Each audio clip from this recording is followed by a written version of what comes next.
И новото раководство на државните електрани во идниот период ќе увезува јаглен за потребите на РЕК Битола од истите фирми како и досега, но велат со подобри услови.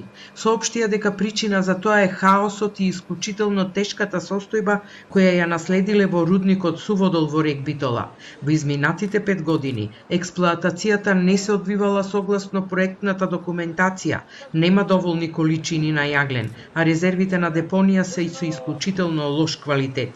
За зимава од рудниците во комбинатот ќе се обезбеди речиси половина од потребната количина, а остатокот на јаглен ќе се увезува од Грција.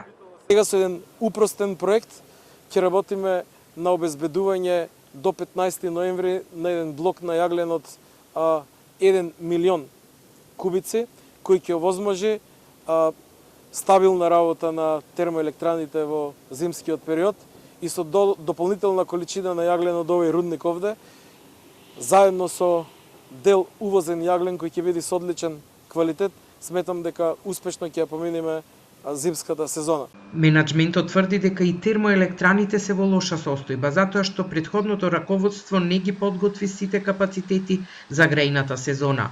Поради ова, зимава, најголемиот производител на струја, РЕК Битола, ќе работи само со 2 блока. На третиот не е спроведен ремонт и нема да биде во погон, а се прават напори РЕК Осломеј да се вклучи на мрежа.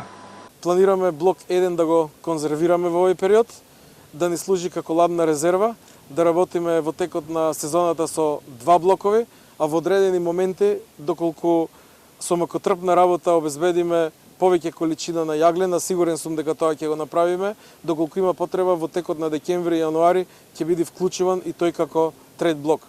Дека државните електрани се во исклучително тешка состојба со долг од 80 милиони евра, денеска каже и премиерот Мицкоски, кој рече дека 25 милиони евра се долг за увезен јаглен, а над 30 милиони евра за ископ. Прво што се презема е да се обезбеди попуст на долгувањето, односно се намала долгувањето и мислам дека ако ништо повеќе барем околу половина милиарда ќе бидат намалени долгувањата. Понатаму имајќи предвид дека за да се обезбеди нормално функционирање во текот на зимата, нас ќе ни треба дотур на јаглен, ќе ни треба ископ на јаглен, бидејќи тоа е основниот ресурс на кој што се темели нашиот електроенергетски систем производен. Се прави реорганизација во рамките на самата компанија и веќе почнува да функционира. Од ЕСМ најавија дека за сите неправилности, недомакинското работење, сомнителните сделки и набавки ќе бидат поднесени кривични пријави и покренати дисциплински постапки.